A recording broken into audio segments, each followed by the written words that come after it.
Hey guys, sorry for not uploading in like 2 weeks or 3 weeks, whatever. But thanks for 2K subs. I'll do something special for that. But we got to review Zebrahead today.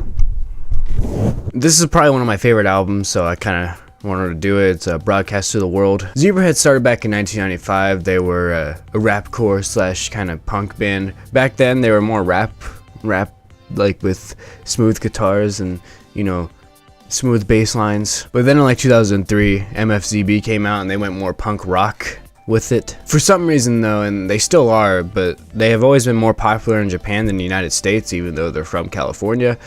I think that's kind of cool. Broadcast to the world. It was an interesting time for Zebrahead because they just replaced their clean singer and rhythm guitars with they went from Justin to Maddie. Forget his last, Maddie Lewis, I think is his last name. Also in the same time, they did the theme for Sonic 06. That's actually how I found out about him, was because the main theme of that game is so fucking cool, especially the Zebrahead version. It actually uses, I think, if I can remember correctly, it uses the same production from Broadcast to the World.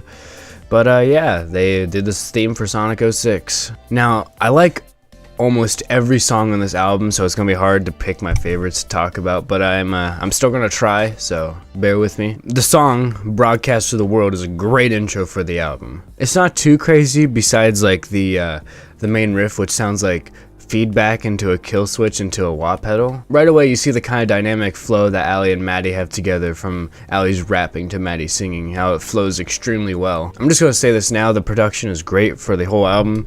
It's top notch for punk rock, especially at the time. There's no replaced drum samples, it's real guitar, and the tones are great. Rated U for Ugly has to be one of the catchiest chorus on the album, yo. Nice darling, yo. The verses have a guitar riff with harmonies that sounds closer to a metal riff. The guitar solo is pretty okay. I know when Greg was still in the band, he had some crazy guitar solos. This one is just okay. Later on in the album, you're gonna listen, you're gonna hear some more crazy ones. I think the next song, Anthem, is the most recognized song from the album. You know, every punk band's got to have their anthem song, and they literally just title it Anthem. But this one is actually pretty good, you know. I got a girlfriend, only she don't know it yet. First of all, that's not proper English. It would be she doesn't know it yet, and is that even legal? The verses have ska punk influences, and the chorus is pretty good. I have to mention Maddie's backup vocals, or background vocals. They have so much depth to them. It's so good. There's so many harmonies, and yeah, it's great. Enemy is one of the heavier metal-like songs on the album. It has a really great chorus, and that little bit before the chorus, you know, it really don't take that much to bleed. That's really good. And then the chorus, she is my best. And the guitar solo is pretty much just the guitarist Greg scratching his guitar. You know, just scratching with the pick. Postcards from Hell is another one of the songs on the album that has a great chorus. A lot of these songs have great choruses.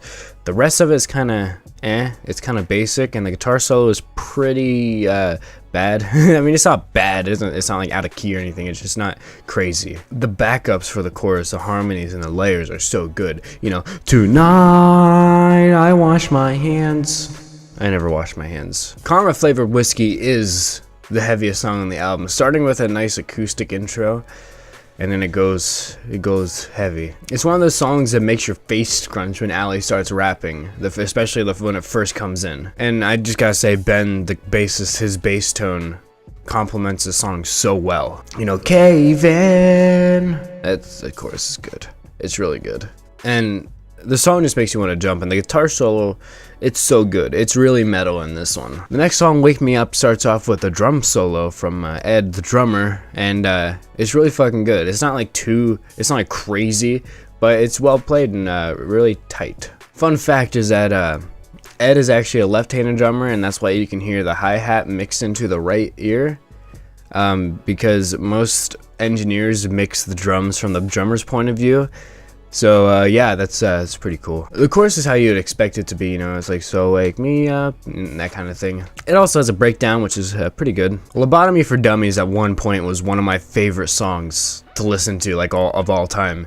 I listen to it so much, mainly because of the chorus. You know, she said. I can like sing every song in this album. I've listened to it so much. The guitar solo sounds like it's through a wah pedal, which is great. It's a really good guitar solo, and it's pretty short, but it's good. That's all I could say about it. The Walking Dead, not the TV series. I don't watch that shit. But The Walking Dead, the song starts out like no other song in the album. It has like a western kind of feel to it when it starts. And the main guitar riff, it's so simple, but it's so catchy. It's just proof that more is not always better.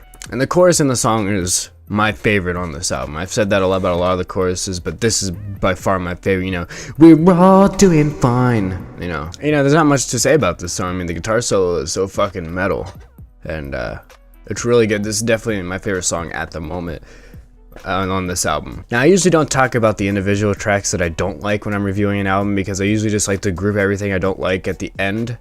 But this ending song, what is it called? I already forget. Your new boyfriend wears girl pants. That's about the only entertaining thing about the song. It's kind of slow and it sounds really generic.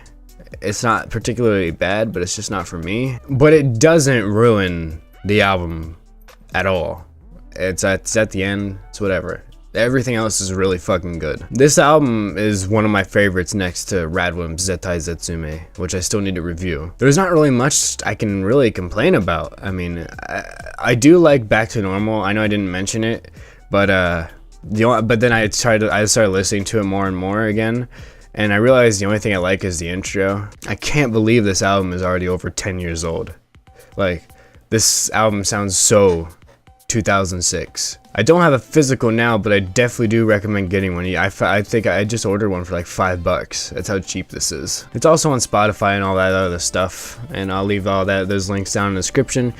So yeah, you can also check out my Twitch live stream. I haven't streamed in a couple weeks either. I've been doing a lot of stuff. So I'm gonna get back on that soon, and then you can also subscribe. That'd be cool. More album reviews. If you have an album you want me to review, leave it in the comments down below. So yeah, thank you guys for watching. I'll see you later.